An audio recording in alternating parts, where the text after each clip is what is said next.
Because of the limited screen real estate that you have on most mobile devices, it's often helpful to surface certain actions the user can take through a menu. And there are a couple of different types of menus in Android. There's an options menu and a context menu. So the quickest way to understand that is to actually just look at an example. So I'm in the emulator, I'm going to go to the app drawer. I'm just going to go to the built-in contacts application.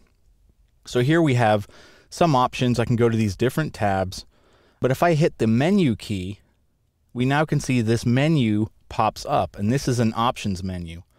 So again, it hides certain functionality until you hit the menu key and then brings up this menu with different options which you can select. And that's what we're going to create now. So I'm going to go over to Eclipse. I've just created a blank project called Options Menu. So there are a couple of different ways that you can create menus. First, you can do it directly in your Java code, or you can create a menu in XML. And again, the preferred method is to create your menus in XML because it's better to create visual things there to get a better separation between your visual code and your regular Java code. So I'm going to create a new Android XML file, and I'm just going to call this mymenu.xml. This is going to be of type menu, and we'll click Finish. So now you can see it's created a new menu file, and it's also created a new folder called Menu, which is in our Resources directory. Okay, so to add new items to our menu is really easy.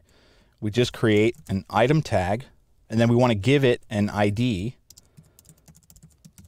So we want to set the ID property. Now, since we're going to be adding a new ID here, we need to use the @+ syntax. So @+ ID / and then whatever ID we want. And I'm just going to call it item1. So then the next thing we want is, what do we want it to say in the menu when we launch it? So to do that, we set the Android title property, and I'm just going to call it option1. We can also include an icon. In fact, most menus are going to have an icon in addition to the text. So when we went over the movie about creating icons, you remember that there were some templates that you could download to help you create all different types of icons in Android. But for now, we can just use some of the built-in icons that come with the operating system.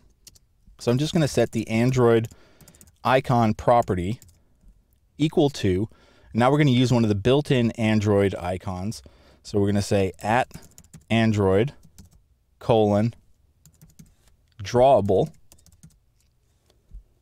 / and then I'm just going to use the compass icon for this. So it's IC_menu_compass. So you're probably wondering, okay, how did you find out that there was a built-in icon with this name? Well, this is where we can actually go into the Android class files here. So if I twirl this down, go into the Android jar file, scroll all the way down to Resources, and now I can go into, let's say, the drawable HDPI folder. And now here are all the PNG files for everything that comes with Android.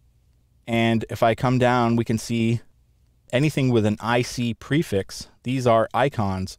And what I specifically want are the menu icons. So IC_menu.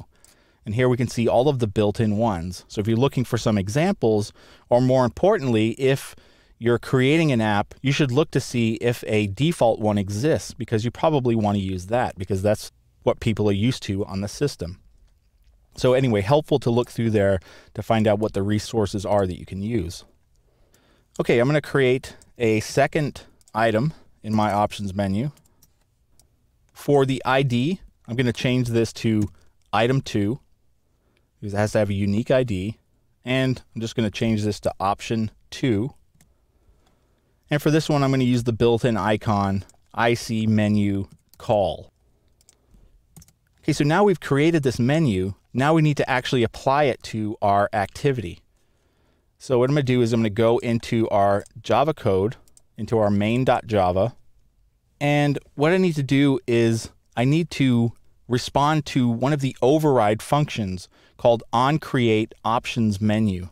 So I'm going to come under on create. I'm just going to start writing that on create, and there it is. Now it will create that override function. And what this does is, this is called right when it's about to create an options menu.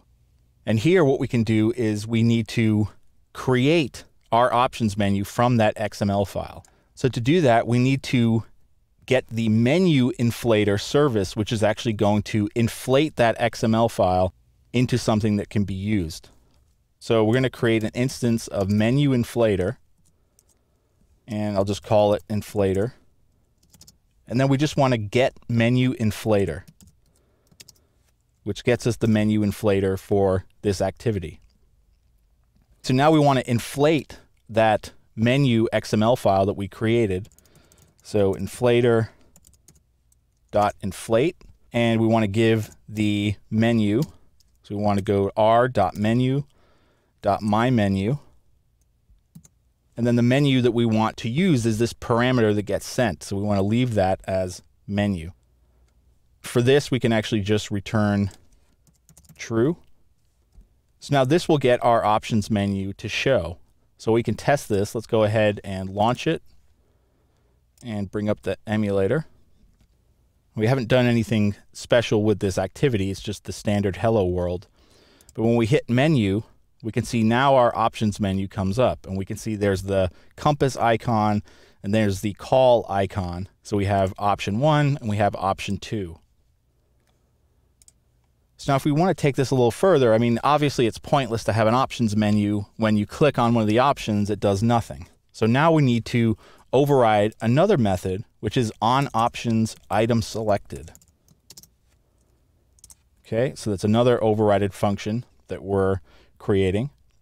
Now we just simply want to test which item was actually clicked on.